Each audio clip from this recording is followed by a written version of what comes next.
I decided to make this video to tell you of my upcoming through hike that I'm going to do soon, and also talk to you about two pieces of gear that I'm going to be using that's new on this next trail. Now, I'm doing this outside in my backyard. Of course, I live in the country, but if you hear any strange noises off behind me or beside me, it's because my dog is out running around. She's sitting down right now, but I can't guarantee that she'll continue to do that. She's such a card. At the end of this month, I am planning to do a through hike of the Foothills Trail in South Carolina. It's a 76.2 or 3 mile trail that runs from Oconee State Park to Table Rock State Park. And we're looking to do, maybe get that done in about 6.5 days. And like I said, that's coming up toward the end of the month. So this will be my first actual through hike of a trail. I've been working on the AT, doing section hikes. Honestly, at this point in my life, I've got so many responsibilities. I can't do much of a really long distance through hike, but I can do this one. We've done larger amounts of miles during our section hikes of the AT than this is. So I don't anticipate to have any trouble doing this, but it'll be pretty awesome to be able to say that I actually through hiked an entire trail, and I got it complete. That's the thing, is doing a complete trail. I'm also working on the Pinhoti during the winter months, and one day I hope to do the Bartram Trail, do a through hike of it. I am going to be taking two different pieces of gear this time. When I initially started hiking, I was using a tent, and then I switched over to using a hammock last year, and that's what I used pretty much all year, and really enjoyed it. And I do actually sleep better in the hammock. I'm not sure of the reasoning behind that. I think it's just a lot to do with the, I don't know, I just have back issues and different things. For this trail, I have decided to go back to my tent, and I'm going to be using a new air pad. My first sleeping pad I used was a Climax Static V, uninsulated. It was the one that was 21 or 22 inches wide, and I just had trouble staying on that thing. I'm a side sleeper, and it's just not enough room to thrash around and roll around the way I do and stay on the pad without trouble. And if I wanted to lay on my back, my elbows would fall off the side, and it just got irritating. So I went to another Climate pad that was I don't remember the name of it now, but anyway, it was wider. It was a good bit wider and a little bit thicker. The first pad was 2.5 inches thick. Second pad was 3.5 inches thick, or a little over 3 inches, and was 27 inches wide. And it was a little bit overkill, and it was pretty heavy. I got to researching, because I still want to use my tent from time to time, and really needing to get that good quality sleep at night. I was trying to figure out ways to make it better. The other issue I had with both of those pads, they were uninsulated, and while I did carry a foam pad with me to help with that, to put underneath it, it still left a little bit to be desired. So anyway, so I got to researching, ran across this pad right here. This is a Sea Summit Etherlight XT. It's insulated. Now this is the women's large. It is 25 inches wide, and I think 76 inches long. And the reason it's a women's pad is because of its shape. And I'll insert some pictures here in just a moment to show you the shape. They have the men's pad, which is wider at the top, narrow at the feet.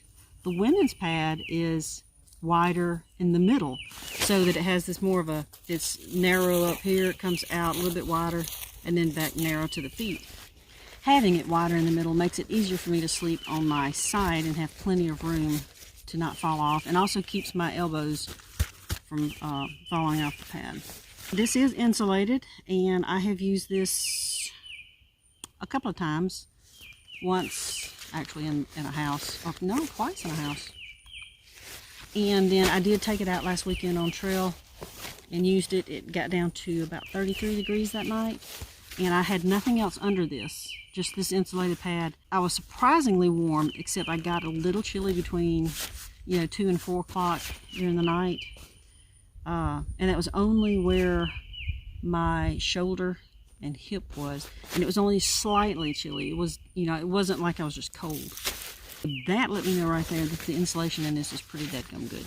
So if I still take, I have a little small piece of a foam pad that I can take to put, if it's going to be, you know, below 35, I can put that underneath me, my shoulders to my, well, in the torso area to help with insulation. Now, I always carry a little piece of foam anyway as my sit pad through the day, and when I relax at lunch, I always sit on that. Anyway, so I'm always going to have that with me.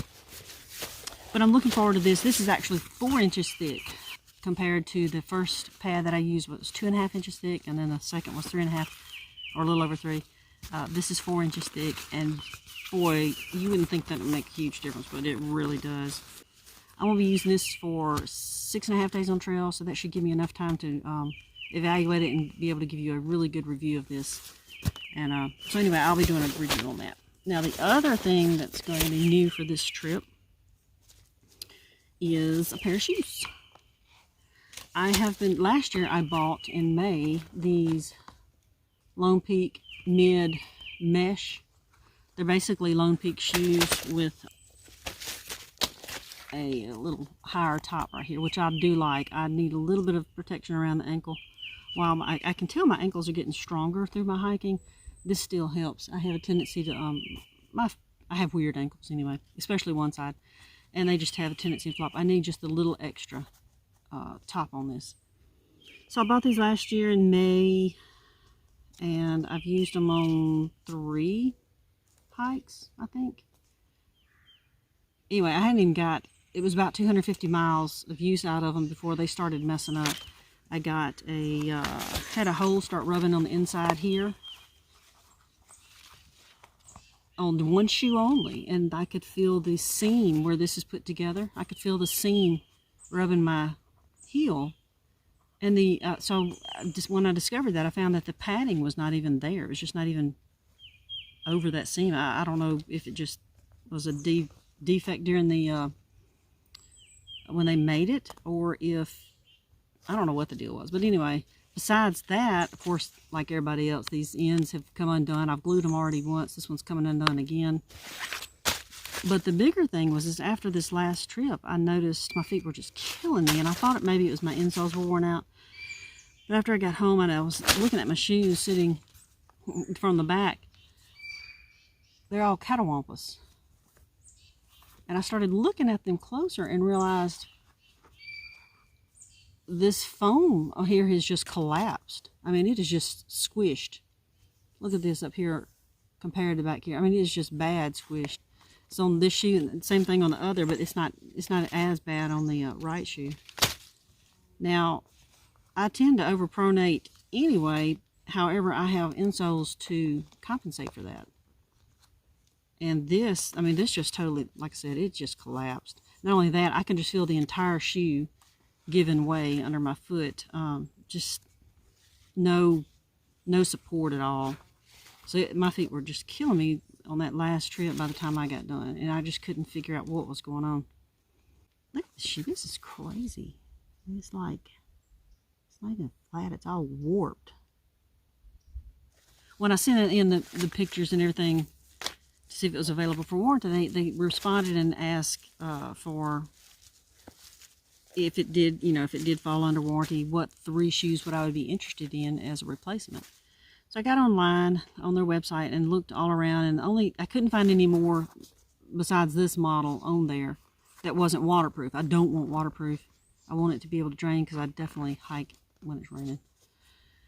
And the only other thing was the Lone Peak. So I put down this as my last resort, and then 2 Lone Peaks. I think it was the 5.0 Lone Peak 5. I put 2 different colors on that. And anyway, the lady contacted me and she said, hey, it falls under warranty. We can send you the Lone Peaks, or we have a new shoe we've just come out with. We've just posted that is this. This is the Lone Peak Mid Hiker is what they call it, not Mid Mesh. It's just the Lone Peak Hiker. And I said, well, I didn't even know that that was available. Let me get online and look at it, check it out. So I did, and I saw that they have updated some things with this shoe. This is basically another one of these, but better, hopefully. So anyway, she contact me. I said, sure, like, yeah, I'd love to try the mids. So they sent this to me, and I'm going to be trying this on this trip. I've worn it just a little bit around the house, and so far it's comfortable. Of course, they're always comfortable first thing. We'll find out. I'll be doing a complete review on this shoe after this through hike of the Foothills Trail. Looking forward to sharing this adventure with you, and later, like I said, I'll be doing the full review of the Sea to Summit pad and the new Ultra Hiker mids, or mid hiker. So be checking back for those videos. I likely won't post any of them until I get back home when I have more time to do the editing. If you want to check out any of my other videos, I've got some Appalachian Trail videos and some Pinhoti videos, and also some videos from a trail in Mississippi called the Knoxville Hills Trail System, if you wanted to look at any of those. And as always, y'all have a great day and keep on hiking.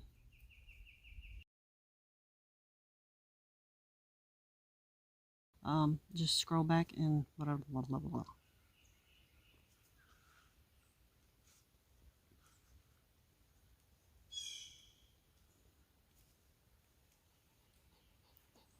Looking forward to getting out on the Foothills Trail and just enjoying myself, immersing,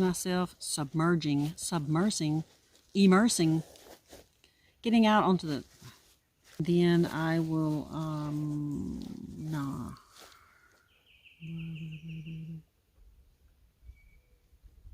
all right, well, hey guys, what am I going to say next?